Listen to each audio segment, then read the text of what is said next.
second of the NASCAR Nationwide Series standings, drives the Dollar General Chevrolet over at Turner Motorsports 32 car. How are you? Welcome back to the show.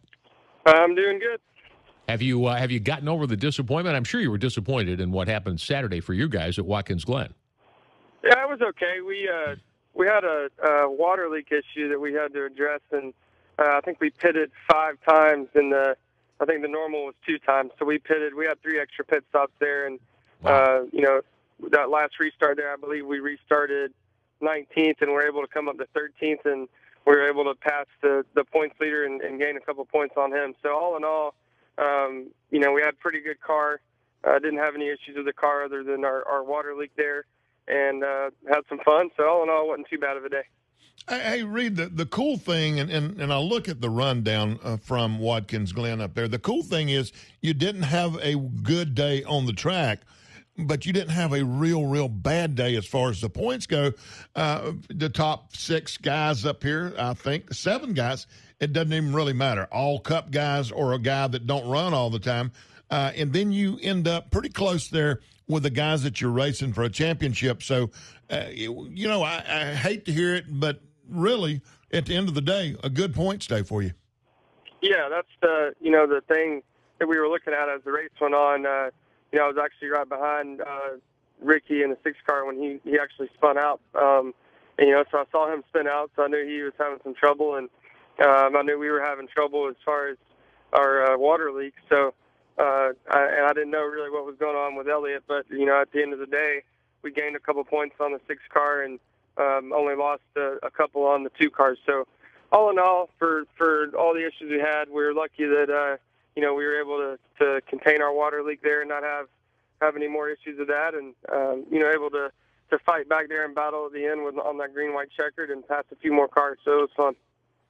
13th, not a bad day considering the extra pit stops, no question about that. All right, this week you double dip on the road course side of things. You talked to us last week about how you were taking your Montreal car as your backup to the Glen. Any change in that plan as you get set to go to Circuit Gilles Villenenuve?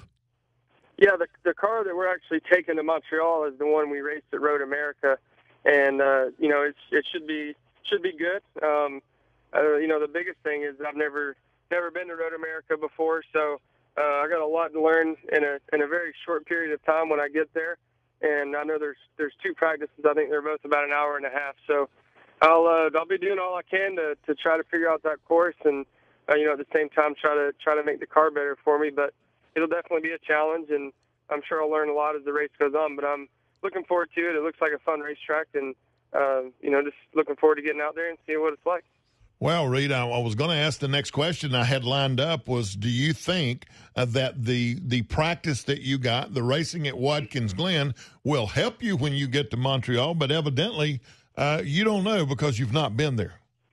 Yeah, for me, it's going to be big just to try to learn all the braking points and what turns coming up next and just all the obvious things because it's going to be a challenge. But, fortunately, we actually get 2 sets of tires because I'm a rookie there, and that'll be nice. So we'll try to use that to our advantage. And, I got Boris Said is going to be one of my teammates this weekend, and he won the race there. I think it was last year he won. So definitely going to try to lean on him for as much help as I can and just, attack the weekend as a learning process. And hopefully by the time the race gets there, I'll be pretty comfortable and be able to run some good laps. Yeah, and of course, you've got the guy who's going to settle in there as the defending race winner. Pretty cool that he and your car owner, Steve Turner, were able to come to an agreement to put him in that 30. That he's got to be all kidding aside about what happened yesterday at Watkins Glen. I mean, to have Boris in your camp for the weekend's got to give you an extra margin of safety and comfort, I would imagine. Yeah, it's tough to get everything out of somebody, but I'm sure he'll help me as much as he can. And I think it'll be pretty helpful. I've actually talked to him a lot before in the past years, and he's been helpful. So, I'm actually going to try to learn as much as I can from him before I even get on the track. And then after I run a little bit, I'll definitely be picking his brain for some pointers. So, definitely try to use that to my advantage, and it should be helpful.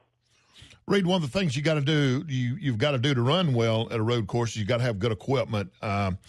We don't run a lot of road courses, so it's kind of hard on maybe some of the guys at the shop. but you got to start working on gears and transmissions and drivetrain and brakes. Looks like you guys, the guys that you have over there at the shop, pretty much on top of all this stuff. You bring some pretty daggone good equipment to the racetrack. Yeah, the transmissions have been real good the past 2 road course races we ran.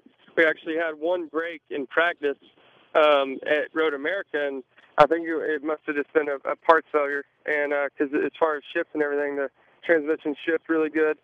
Just compared to what I've had in the past, they're definitely one of the better transmissions I've had before. And at Watkins Glen we had 0 issues.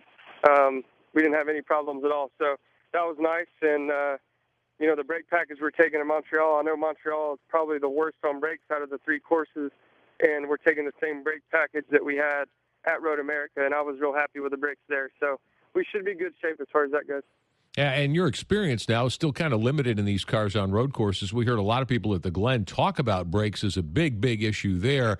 Nationwide cars, less horsepower, and Montreal certainly different than the Glen, not as much in the way of elevation change and that sort of thing. But, is that the biggest factor, or is the brake package that you take to one of these events the biggest thing that can help you win or hurt you? Yeah, it's a very big factor. It enables you to be able to pass people or not be able to pass people. If you don't have good enough brakes to be able to outbrake someone, it's going to be pretty hard to ever, be aggressive and try to pass people. So it's definitely a big part of it. There's other things that go into it, but that's definitely one of the major factors. All right, and as we get set for this, coming up on 10 races to go in the season, 10 points is the deficit between you and Stenhouse right now. Have you started to think about how you'll attack these last few races of this season to try to win this championship, or is it too soon to really do much more than go out there and try to run up front every week? Well, for me right now, I'm just trying to get through Montreal, and that's what I'm trying to focus on, just because it's such a big weekend and, never being there before. I'm just trying to focus on that and get through this weekend and maybe try to even gain some points. So right now my focus is mainly just on Montreal and Saturday. Hey, Reed, when we talk about Montreal, once again, you mentioned you've not been there before. I would imagine that you've got some sort of layout, some sort of map that you've got in front of you that you can stand there and look at. I don't know if you do the simulation or not, and I don't know if that is even on a simulation, but what do you do? I can remember back in the day when we first started going to Watkins Glen, and the guys would actually take and put a map of the racetrack up on the dash or on the steering wheel somewhere where you can not only know what's coming up next, but you know what to tell the crew chief, what turn you're actually in, what corner you're in. Yeah, we definitely put a map up in there every time. For me, I don't really use it so much to look what's coming up next. I like to know that in my head. So, before the race or before I actually practice, I'd like to be able to know the course in my head before I get out there, so I'm not guessing too much. But it is nice to have that map in there to tell your crew chief kind of where you're struggling and where the car needs to be better and things like that, because it's kind of hard to generalize it like it is on an oval, because a lot of the faster turns your car will be quite a bit different than it is through the slower turns. So it's definitely nice to have that map. All right. Well, we look forward to seeing how well you can do up there on Saturday. Listening to it here on Sirius XM NASCAR Radio.